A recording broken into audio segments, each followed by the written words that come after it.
Hello, everyone, and welcome into the Storm post-game show. It's the World Championship show. Mike Flanagan, Randy Pedersen, Stu Williams. You just got done listening to those guys on Extra Frame today. Great job, by the way, guys. You guys have been a lot of fun to listen to this week. Well, Stuart brings out the best in me, and I bring out the worst in him. Well, I think you guys have been great, and I've been hearing about it, and I've been seeing it on Facebook and all over social media. But we saw it tonight in the World Championship. We've got 16 games under our belt. Dom Barrett leads. He's part of our staff. Sean Rash is second. He had an unbelievable block this morning. Mike Fagan has emerged and got himself in there. Hasn't made a show yet, but really bowled well today. E.J. Tackett and Tom Smallwood, who's probably the hottest bowler on the planet over the last couple of days. He's made 2 shows already and vying for the World Championship. What did you guys see out there in the Extra Frame booth throughout the course of the day today?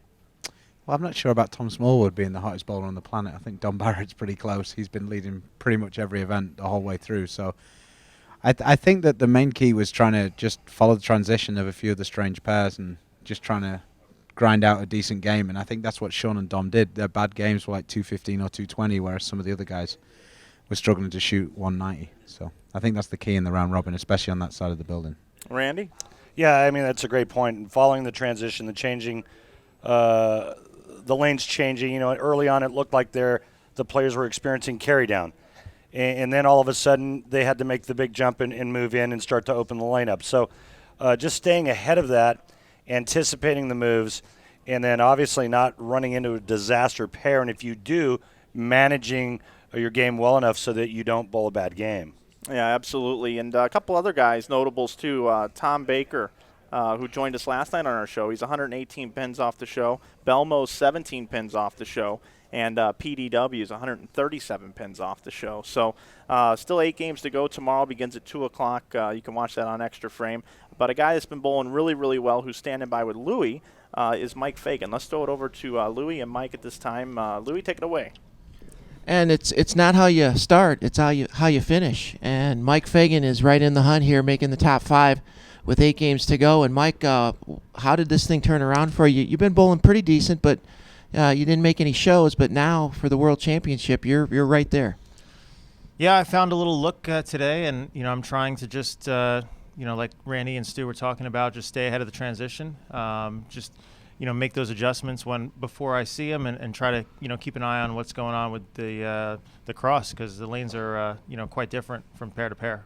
Were you doing anything much different today, primarily today and tonight, than you did the whole week, or what's been the key to your success basically tonight when you really started striking?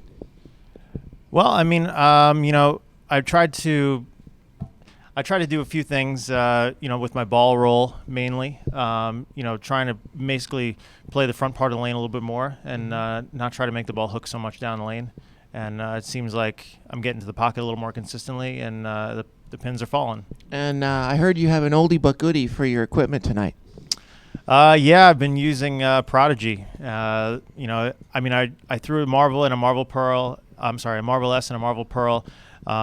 Which is the same core as the Prodigy. I love that core, but those 2 balls just were a little bit too aggressive. The Prodigy is just so smooth, and it worked really well for me tonight.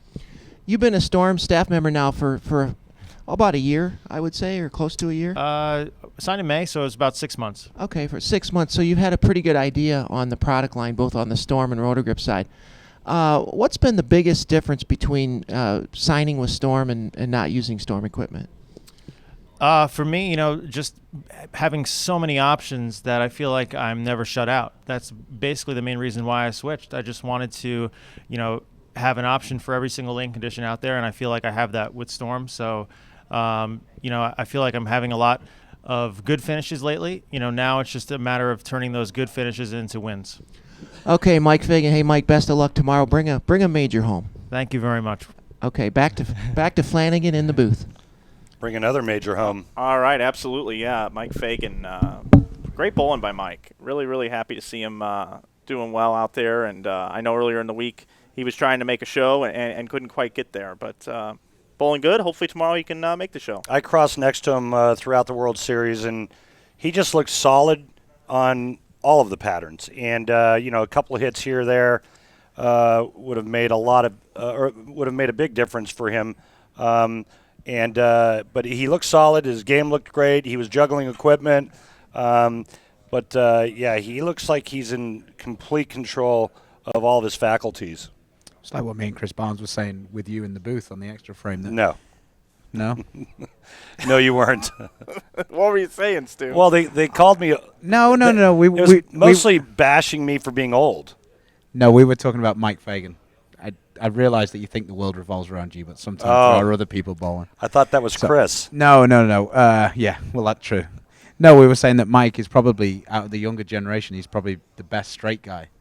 You know, he's got the most tools to stay straight, and he was definitely using a lot of those tools tonight, and he put on a really nice display. Well, let's back up a few years and talk about the fact that he didn't throw it straight when he was out on this tour, and all he did was hook it.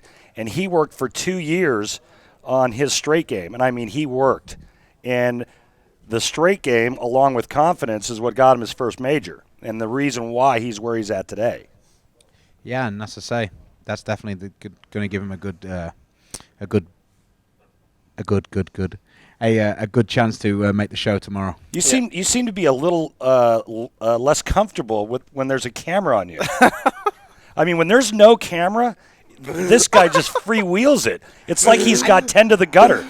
And when there's a camera on him, now it's the U.S. Open. It's like it's the U.S. Open. This guy can't. No, I think that I get more chance to talk. It's not usually you taking over, so you've gone into ESPN mode now. You're more serious. Hey, I'm going to break this up because one of my favorite pro bowlers is here in the booth. And, Stu, he's one of my favorite pro bowlers because you and I, about a year ago, you let me know that all I talked about was Pete Weber on Extra Frame. Yep, so that's all you talk about. Let's take a minute and let's throw it over to Louie, who's standing by with Pete Weber, and we'll see what he's got to say. What's going on with the British Bulldog over there? You mean the beefcake? The beefcake, beef stew. But hey, joining me. He's being nice. Yes, I think he is tonight, and a little salty, as he says. But joining me, Pete Weber. Pete's about 130 pins off the show. Threw the ball pretty decent tonight, and had a little success with the gold ball. Tell us about your night tonight, Pete. Well, actually, tonight I really felt like I bowled better tonight than I did this morning, and somehow this morning I won 7 games, and I just felt like I bowled really good tonight and only won 2, but I kind of stayed right there, even though I'm 130 out with 8 to go, that's not a whole lot at all. No. So just got to find that right ball to strike. Right. So what are you finding on this World Championship pattern that's maybe a little bit different from the rest of the week? Well, a lot more stronger balls from the outside because when we were during the week, we were using the strong balls from the inside. And there's so much oil when we start that everybody's using the power balls, the high line balls, and then they're sanding them with 1,500 to get them to roll a little quicker. So the oil's getting eat up on the outside, and then you got to move in and try to find that right hook spot, and then have the right ball in your hand too. And for me, I've had a good look. I just, for some reason, I'm missing something. In I know Schlem and Dell and Jimmy are trying their hardest to figure it out, and we just haven't figured it out. Well, tomorrow's a new day. Now you've already made one show, and you're only 130 back for the World Championship. So if something good can happen on that other show, and you get it going tomorrow, we talked about it earlier in the week. You got a legitimate shot for player of the year. So there's been a lot of fans that have called in and wrote into Facebook and stuff, and they're really, really behind you. The Storm Nation wants you to put it in gear one more time. Well, I appreciate all the support that I get, and I know they're rooting for me, and I know they know I'm trying. So it's just. Like I say, I just keep throwing the ball good, keep feeling good about the way I'm doing things, and maybe something sparks tomorrow. Right.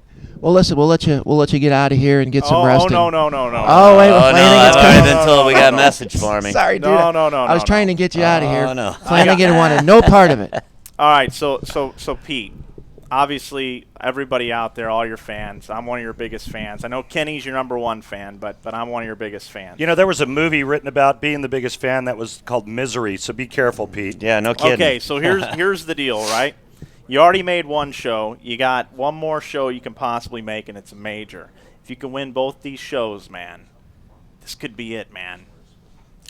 Trust me. This could be it. I know. I thought I just brought that up. Doing the best I can. I can only hit the pocket. That's all I'm allowed to do. RP? And fans, it meaning your first player of the year. Player of the year, and I do have a legitimate shot at it. Yes, you do.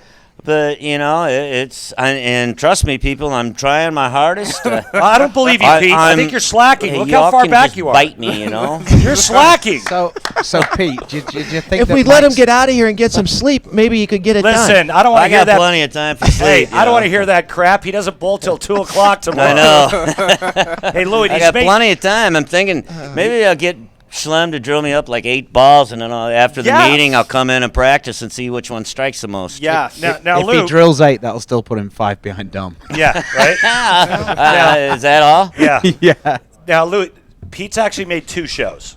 I got Oh, the, yeah, I yeah, got the that's right. senior Got show. the senior show. Yeah, PBA Got the 50. senior That's show. right. So, we've asked this question before. Pete is so modest, he's going to say, no, it doesn't count. However, won the Tournament of Champions on the regular tour, won the Senior Masters on the senior tour. You win this. I mean, do you not count? Do you not think about it when you're voting? You have to. Stu, do you not think about it? No. Pete Really? says what's Not even a little? I agree with Stu because Not even a little bit? it's 2 different tours and there's 2 different things and It lurks. I Dom. mean, It to lurks. me, it's a major. Listen, but when you're a still, voter- I don't think that the senior master should come into play for the player of the year. I agree. However, when you're a voter and you're not going off of a point list, right? Yeah. So there's 2 things that come into play: personality. I like this guy. I don't like this guy, and what you've done on the lanes.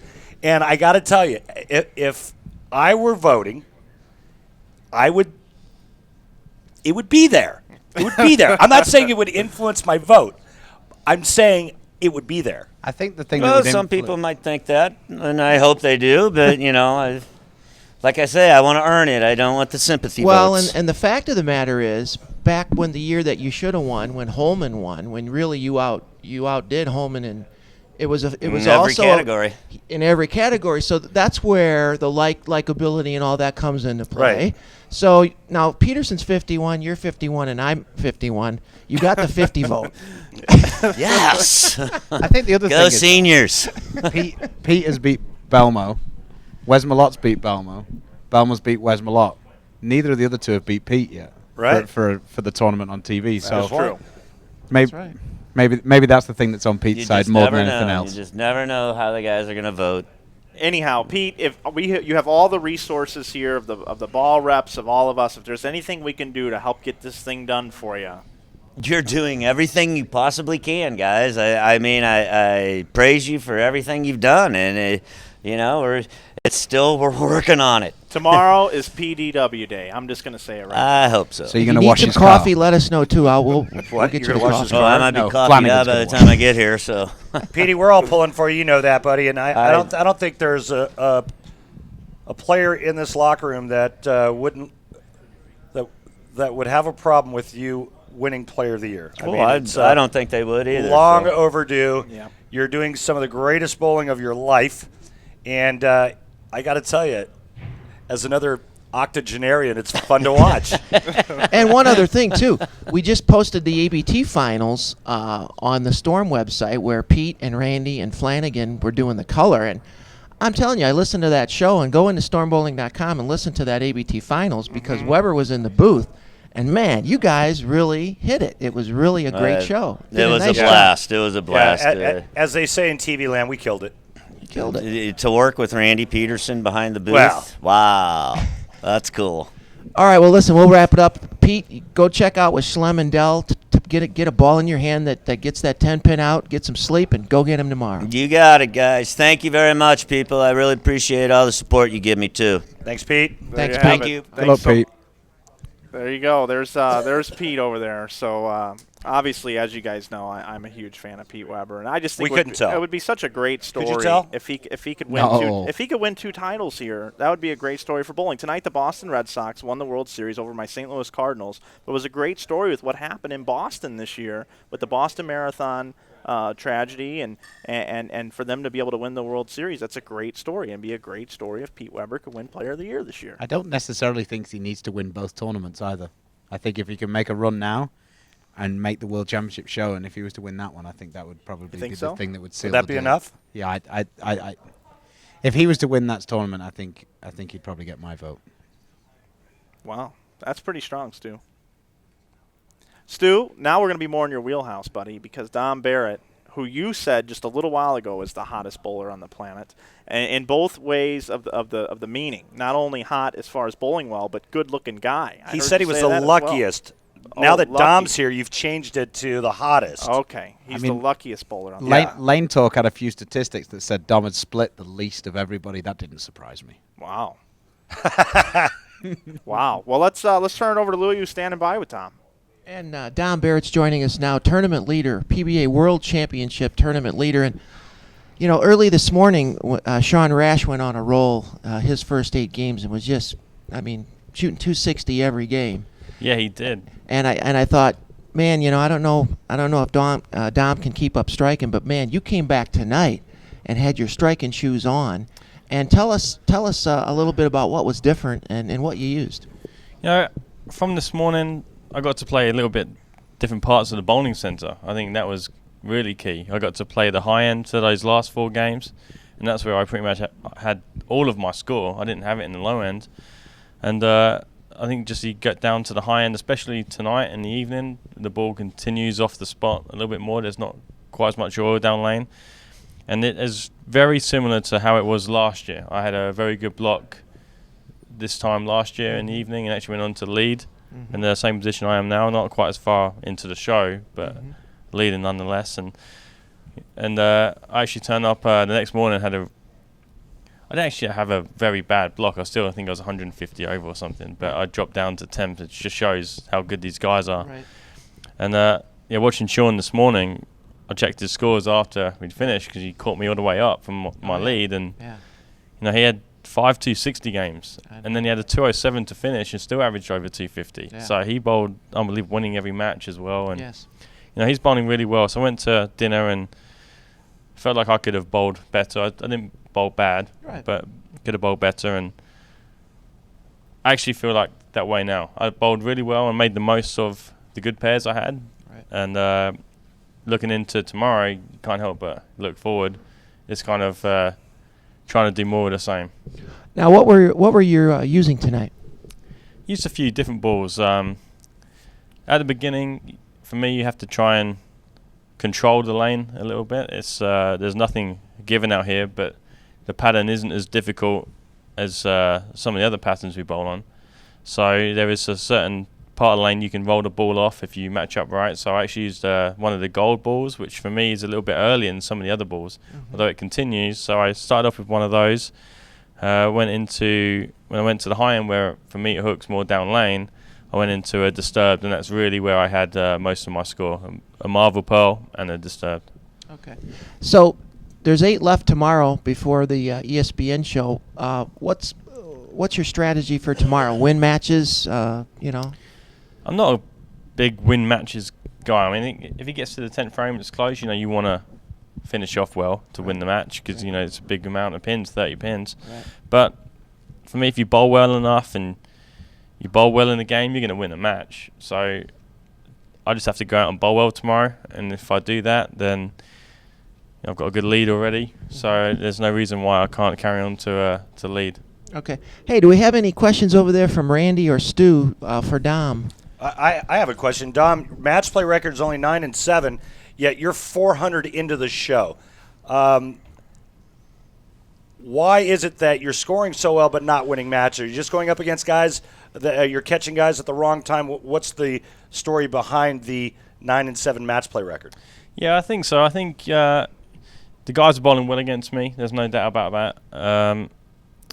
But I will say the good games I've bowled, I've won every one. So I don't think I've even bowled 9 good games, but I've won my share, if you like. And I think Randy's obviously bowled enough to know that sometimes you're going to go out there and the guys are going to bowl good against you, and sometimes they're not, and you just have to kind of just bowl yourself, try and take advantage when you get close to a 10th frame, and there's not much else you can really do. Just the way it works out. I don't think I've been bowling bad in certain matches. I probably could have won 1 or 2 extra ones. Right. probably could have lost 1 or 2 extra ones as well. Like I just bowled Brian Smith there and had to strike in the 10th to win and did. So, you know, who knows what the reasons are when people come up against you and what pairs you're on and stuff. But I was looking over at Sean a bit tonight, and he didn't have any score bowled against him. And this is the one where he actually lost a couple. The only score that he should have won where he didn't was when I bowled 215 against him and he bowled less, or 219, he bowled less. So I managed to bring him down to my level that game. But apart from that, I couldn't tell you why I've only won 9. 9's okay. I mean, I had a good enough lead where if I can go through and win at least half of the matches, then you know, that's fine. I'll just have to go and bowl well, and then for me it takes care of itself. 400 into the show is, I mean, that's remarkable. So that's going to loosen up your swing for tomorrow. We have a question from Stu Williams in the booth. Yeah, I just wanted to ask Dom what he thinks. What's the main thing that's attributed to his great success this week? I mean, obviously, you know, you've gone to a different level this week, and is there anything in particular that you've changed that has allowed you to do that? I think I got my arse handed to me in Thailand a couple of weeks ago. You know, coming in from last year, I know this bowling centre, you know, very well. We've been here 4 years now. I've been here every time, had some good success. Won my first title, only one so far, a couple of years ago. I think all of that added together, plus I feel like I'm only 28. So I think when you get into your 30s, mid-30s, late 30s, that's kind of when you peak. And looking at Mika and Chris Barnes now, travelling around the world and bowling how good they are, it all comes down to experience. I think I'm a little bit more experienced now. I can do a few more things with the bowling ball that I couldn't before. I can see the lane a little bit clearer than I ever could. And I think all of those things put together makes you a better bowler, and that's what I'm trying to be. Well, listen, best of luck tomorrow, and you know, we're all rooting for you here at the Storm Nation. All right, thanks very much. I really appreciate it. And I can't thank Storm enough. All the great support that Dell, Schlem, Jim Callahan, you know, all you guys as well that give to us especially, well, to me, I know I wouldn't be in the position I am now without all of you guys. So thank you very much. All right, Don, before we let you go, I have one more question. Randy's got one more question. Can you explain the Porky's patch on the side of your shirt? That's my pro shot back home. Porky's. That's right. That's So awesome. We you know, we've got a little different version of that here in the States, but let's hear yours. we send a film, 2 or 3, however many. Okay, so back in where I'm from, there's a guy who, one of my first real sponsors and helped me out. He owned the bowling centre and he owned the pro shop, and the pro shop was called Porky's. I guess he was a little bit bigger and he wanted to, a bit larger, and he wanted to have a name for his pro shop, and someone said, why don't you just call it Porky's? And he did. He's quite a funny guy. Really. Great marketing. So then he moved to Australia 3-4 years ago now. His name's Mark Hill. He's one of the nicest guys you'll ever meet. And then that kind of left an opening in the bowling centre. No one really knew what they were doing when it came to drilling the balls and things like that. So although I'm not always home, I trained someone to help me out a lot when I'm away. And we just kept the name, really. So it's my pro shop, goes in my arm, and that's really the story to it. It's a great name. Great name. All right, Dom, we'll let you get out of here. Good luck tomorrow, buddy. Thanks a lot. Thank you. Does Stuart Williams have any stake in that pro shop? Did you say steak? I'm quite interested to see whether Jason's going to make the big run tomorrow, because it seems like it's going to sound a little crazy when the guy's 17 out of the show, but he's almost been a little disappointing this week. Yeah. In by his lofty standards. Yep. I mean, I guess it's only a matter of time before he finds the right combination on the lanes. There was 2 or 3 times we were watching up in the booth tonight, and it looked like, he found it, and then the next pair he'd go into, he'd not have the same reaction, or he'd missed the break point a little bit. So I look for Jason. I think that Fagan should be looking out for that 3rd spot. I think Jason's probably going to make a run this last block tomorrow afternoon. Yeah, and we'll be on tomorrow after the very last game is bowled in match play. And, Randy, gearing up for all the shows coming up. I looked at the schedule. You've got a Teen Masters telecast taping on Friday night. It all begins Saturday at 9:45 in the morning and will conclude somewhere probably around 11 p.m. It's going to be a really, really long, gruesome couple of days. And then you got Sunday. You got 3 more shows on Sunday. How are you going to get through it? I have no idea. 4 shows on Saturday, 3 on Sunday. Teen Masters Friday night. Friday's probably a 8 or 10 hour set day. for ESPN and the crew. We do interviews then. We have production meetings on Friday. I was hoping Stuart would. You do sit down for most of this, though, don't you? It's not really that taxing, is it? Just mentally. Yeah, And you know how I could see how that could be taxing for you. Yeah, and you know how weak I am in that area. Although Chris Barnes did describe you tonight as one of the most clutch bowlers in PBA history. He did say that. That was very nice of him to say. And then we brought up Schlegel again. And then you brought up Schlegel. Yeah. Yeah, Randy doesn't like that guy being brought up very often at all. I don't care for Does that, he? no. You know, it was a long time ago, and I still have nightmares about that, so. But it shows what a superstar you are, though, in the hearts and minds of the bowlers around the world, that people still look at that moment. It's hard to forget that one. Are you guys on Extra Frame again tomorrow, or do you know what the plan is there? Extra Frame starting at 2 o'clock tomorrow. We're going to blow that thing up. Nice, very good. And the online bowling channel is certainly something you want to be a part of. And looks like we've actually got Louie has got Dell Ballard all standing in over there. He's all ready to go. Dell looks really ready to go. He doesn't know which way's he up. Sure does. What'd you see today, Dell? I really just saw a whole lot of up the back of it. I really like people who could just roll it off the spot instead of the guys trying to get the ball down the lane and using a lot of axis rotation to get the ball to kick. I just like to see them blend it out front to back and side to side. You like the smoother balls in the range. A lot smoother balls. Disturbs and Marvel S's and things like that. Disturb, Marvel S's. Even you could take, some high road pearls, but it was the guys who could actually have touch going up the back of it, really smoothing it down instead of normally whenever you move inside here with the oil and the friction, bouncing it, there wasn't any bouncing it off of it. I actually saw Pete Weber hooking it quite a lot at the start. I was quite surprised to see that, but he used the totally he was using defined. a high road, so you know that. Yeah. And what does Pete do? Strike. Well, yeah. Yeah. But I think that's why he ran into a little bit of issues there for a while, because he does have a lot of axis rotation. So he started reading finding some of the bad issues that some of the other guys weren't seeing. Sean mauled him all day today, and he wasn't trying to get around at all. He's just knocking the fire out of it up the back. And Dell, what was the key to Dom's success that you saw? same thing. He could just balance, juggle balls, but it was more about him just touch up the back of it and just playing the fall back and just shaping the ball a little bit. The thing is, whenever you're going up the back of it, is if you can get the ball to go through the pins. Right. A lot of times you use axis rotation to get the ball to go into the pins that way. Well, he was actually getting his ball to hit by getting it to play the fronts and then arc off of it. On this condition, when they're playing it like that, do the heads ever start to give a little bit? Well, you're actually playing that. Okay.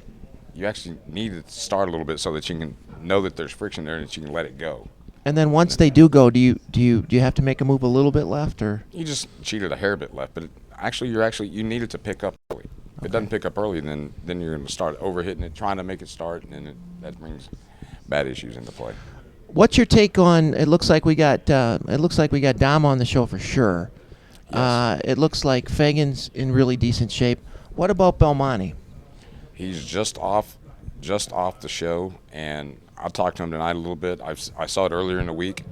It just looks like on his bad shots, he thinks they feel really good to him, but his hand's just kind of getting on the side of it just enough to where it scoots about 2 feet farther and creates a little bit different angle into the pins. He'll 4-pin, ring and 10, blower 7s and stuff like that, and he can't really feel it. Do you expect the pattern to play the same way tomorrow, or? I would think so. Every day they've played fairly close, but at night they're tighter down the lane. But today, I guess the fronts went a little bit more, but Dom sat there and said he balled up, even though they broke down quicker. So I see oil down lane. You have to have you have to have stronger balls to make sure it rolls down lane. What's the chances of Weber making a run? It's Pete Weber. Pete Weber, right on. The greatest comment ever is whenever you sit there and talk to Stu and Dom and a lot of the international players, and you say, well, Pete was doing this. Doesn't matter. It's Pete Weber. Yeah, I agree. Doesn't matter what Pete does. It's just It's just Pete. He doesn't count. He doesn't. It doesn't count. He really doesn't. No, you're right. He's the best. He really is. Just. Yeah, right now Pete's down at the pool walking on water. Pretty close. And Flanagan's got the towel for his feet. And probably the coolest comment I heard on Extra Frame tonight was Randy, and it was something with Randy and Stu, something about he's got the gear but no idea or something. Yeah, I said that Randy could describe me this week as all the gear, no idea. That was good. Well, listen, these guys, Dell and Schlemmer and Jim Callahan, the amount of hours that they're putting in with these bowlers and the shrink talk and drilling the balls and telling them where to play. Let's let you get out of here. Maybe have a cold one and get to bed so you can get these guys on the show tomorrow, Dell. Ice water's great. Thanks, man. Okay. All right. Thanks, Dell. Thank you. All right, there you have it. Dell Ballard Jr. joins us again tonight, and Dell and those guys have been doing a lot of hard work out there. They've been getting up at 6 o'clock in the morning, getting over here at 6:45, and just a great job by Dell and Schlem, and they work tons of hours, no time to themselves, just to give Stewart and Dom and Weber and guys like that the best chance to get there. They even talked to me this week. That's how good of guys they are. I was about to say, with all that help, how come you were that far down? But then we saw the stats, didn't we? You're still on that, huh? I love. It's my favorite stat of the week. Randy Pedersen, Hall of Famer, 100th in makeable spare percentages for the week. That's better than half the field. I can't believe these stats you guys They're got. fantastic. Lane Talk. They're amazing. We're going to have Robbie in here. Well, at least I know what I'm going to work on when I go home. Yeah, I mean, you said that they're so tough on the senior tour. We thought you'd actually be shooting some spares, but I guess the reason why is the second ball's tough, not the first ball. Well, hey, guys, we've had fun all week. We want to thank everybody for joining us. We got one show left, and Stu and Randy, it's been a pleasure having you guys in here tonight. Really enjoyed the time with you. Thanks, Mike. Thanks for having me. And on a sad note, just want to let everybody know in Storm Nation and in our family, last night Bob Hart made it into town, and he joined us last night on the show and sat right in here. And he actually had some heart problems here, and Bill and Barbara Chrisman took him to the hospital. And actually, while he was there, he actually had a heart attack. But he's recovering right now currently, and speedy recovery for Bob. Yeah, we all send our thoughts and prayers out to Bob, and Bob's an ex-Marine and a pretty tough son of a bitch, and I'm sure he'll probably yes, he is. I'm sure he'll probably pull through this with no problem. But Bob, just don't scare us like this again. Absolutely not. Stu, Randy, thanks a lot. On behalf of Louie as well, we want to thank everybody for joining us tonight. We will see you tomorrow from the World Championships.